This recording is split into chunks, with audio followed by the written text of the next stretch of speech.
السلام علیکم ناظرین آدھی رات کا وقت تھا۔ صلاح الدین ایوبی جو کہ مستقبل کا سلطان تھا، اس پر ایک شاریہ نامی لڑکی نے بدکاری کا الزام لگا دیا تھا۔ قاضی ابن ارسون جو کہ سلطان صلاح الدین ایوبی کا استاد بھی تھا، صبح اس مقدمے کو سننے والا تھا۔ یہ الزام ایک عام انسان پر نہیں بلکہ ایک باصلاحیت اور با کردار انسان نجم الدین ایوبی کے بیٹے سلطان صلاح الدین ایوبی رحمۃ اللہ علیہ پر ایک لڑکی نے لگایا۔ قاضی ابن ارسون بہت پریشان تھا کہ اگر میرے شاگرد پر لگایا گیا الزام ثابت ہو گیا تو میری ساری زندگی کی تعلیم، دی گئی تربیت پر پانی پھر جائے گا۔ رات کو سلطان نماز پر اللہ کے حضور سجدے میں گر گیا اور دعا کرنے لگا، اے میرے مالک، تیرے نیک بندے پر مشکل وقت آ پڑا ہے، تو اپنی غیبی مدد فرما اور میری عزت کی حفاظت فرما۔ بے شک تو ہی عزت دینے والا ہے اور تو ہی ذلت دینے والا ہے۔ لیکن دوسری طرف شاریہ نامی لڑکی پورے وثوق سے سلطان صلاح الدین ایوبی رحمت اللہ علیہ پر اتنا بڑا الزام لگا رہی تھی۔ جب سلطان نور الدین زنگی اپنی سلطنت پر قائم و دائم تھے تو سلطان صلاح الدین ایوبی پر ایک شاریہ نامی لڑکی نے الزام لگایا کہ صلاح الدین ایوبی نے اس سے اکیلے پا کر اس کے ساتھ زبردستی کرنے کی کوشش کی۔ تمام لوگ حیران تھے کہ سلطان اس طرح کا کام کر سکتا ہے کیا؟ کسی کو یقین نہیں آتا تھا۔ کوئی کچھ بات کرتا اور کوئی کچھ بات کرتا۔ اگلی صبح سلطان نور الدین زنگی کی موجودگی میں ابن ارسون نے یہ مقدمہ سننا تھا اور سلطان صلاح الدین ایوبی پر فرد جرم عائد ہونے کے بعد سزا سنائی جانی تھی۔ صبح کا وقت ہوا تو سلطان صلاح الدین ایوبی کو بہت زیادہ بخار تھا۔ صلاح الدین نے وضو کیا اور نماز کے لیے کھڑے ہو گئے۔ نماز ختم کرنے کے بعد اللہ کے حضور دعا مانگی اور کہا، اے میرے مالک، تو ہی میری عزت رکھنا۔ وہ دن نجم الدین ایوبی خاندان کے لیے بہت ہی عجیب تھا۔ لوگ بڑی بےتابی سے سلطان کا انتظار کر رہے تھے کہ کب سلطان نور الدین زنگی کی موجودگی میں قاضی ابن ارسون اس مقدمے کو سنے گا اور سلطان صلاح الدین ایوبی رحمۃ اللہ علیہ کے ساتھ کیا ہونے والا ہے، کیونکہ اس وقت میں کچھ لوگ نور الدین زنگی کے خلاف تھے اور کچھ لوگ نور الدین زنگی کے ساتھ تھے۔ اس لیے لوگوں کے ذہن میں مختلف سوالات تھے۔ سورج طلوع ہو چکا تھا۔ سلطان نور الدین زنگی اپنے دربار میں آ چکا تھا۔ تھوڑی دیر کے بعد قاضی نے فرد جرم پڑھ کر سنایا اور پھر جب پڑھنے کے بعد قاضی سلطان صلاح الدین ایوبی سے مخاطب ہوا اور کہا کہ تمہیں اپنی صفائی میں بولنے کا پورا حق ہے۔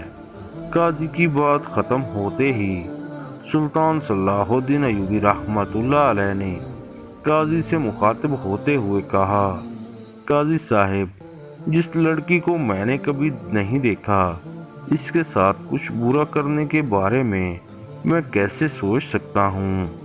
یہ سنتے ہی قاضی صاحب نے حکم دیا کہ شاریہ نامی لڑکی کو حاضر کیا جائے۔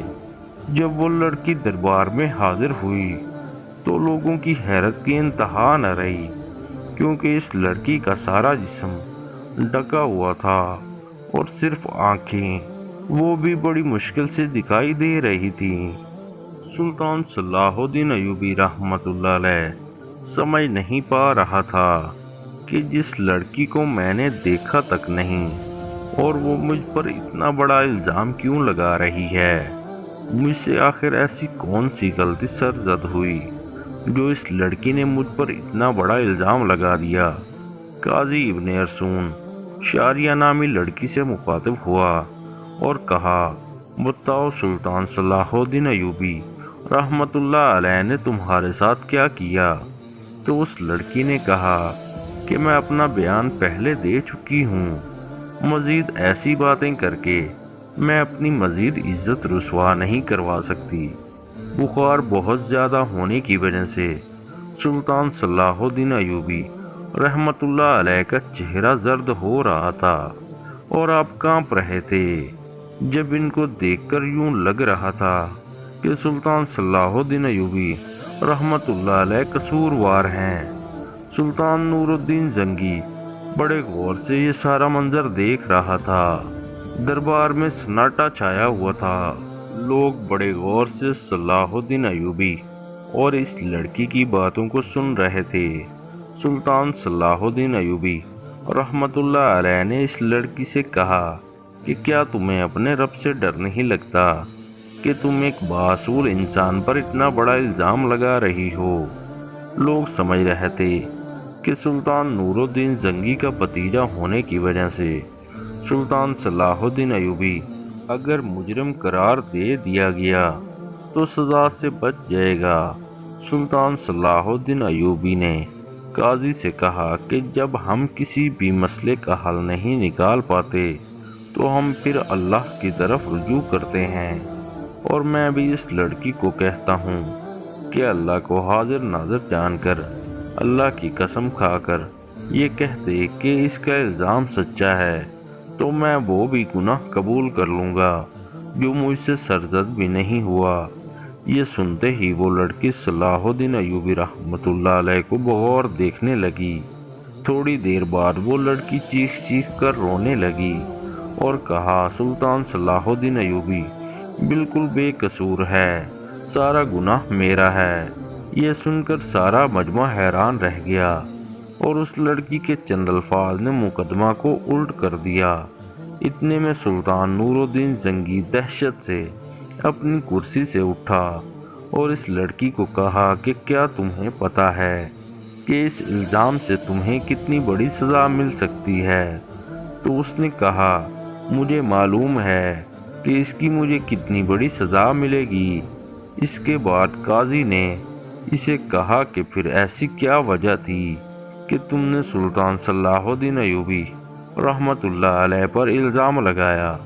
تو لڑکی نے اپنی آنکھیں جھکا لیں، لیکن جب سلطان نور الدین زنگی رحمت اللہ علیہ نے لڑکی کی طرف دیکھا تو اس نے کہا، اے میرے سلطان، میں جانتی ہوں کہ مجھ سے بہت بڑا گناہ ہو گیا ہے، شاید جس کی تلافی بھی ناممکن ہو، کہ جو الزام میں نے سلطان صلاح الدین ایوبی رحمت اللہ علیہ کے کردار پر لگایا ہے، شاید میں اسے نہ مٹا سکوں، لیکن یہ سب کام کرنے کے لیے میں مجبور تھی۔ سلطان نور الدین زنگی نے پوچھا، بتاؤ تمہیں اس کام کے لیے کس نے مجبور کیا؟ تو لڑکی نے امیر ابن مریم کی طرف اشارہ کرتے ہوئے کہا کہ اس امیر نے مجھے یہ سب کام کرنے کا کہا تھا۔ تمام درباری امیر ابن مریم کو غصے سے دیکھنے لگے۔ امیر اپنی جگہ سے اٹھے اور بڑے دعوے کے ساتھ کہنے لگا، یہ لڑکی جھوٹ بول رہی ہے، میں اس کو جانتا تک نہیں۔ اس کے بعد سلطان نور الدین زنگی لڑکی کو اپنے کمرے میں بلایا اور پوچھا کہ اصل معاملہ کیا ہے۔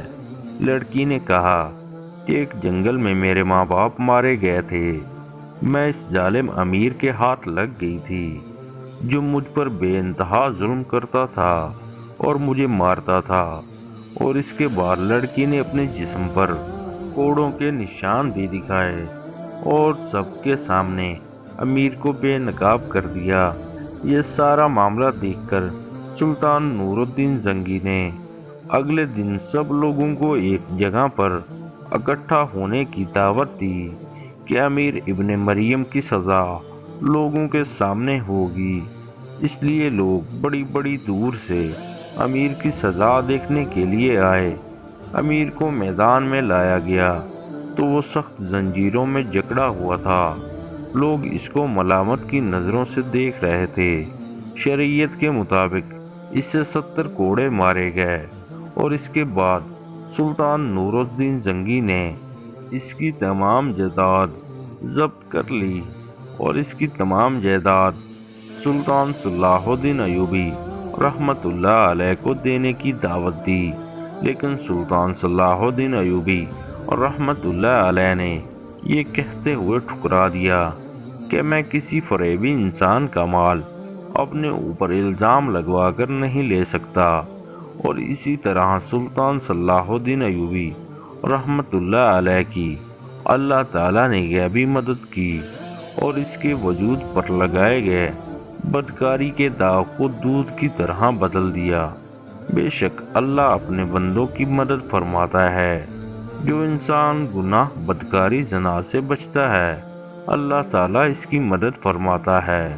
اللہ سے دعا ہے کہ وہ ہمیں اپنے حفظ و ایمان میں رکھے۔ آمین ثم آمین۔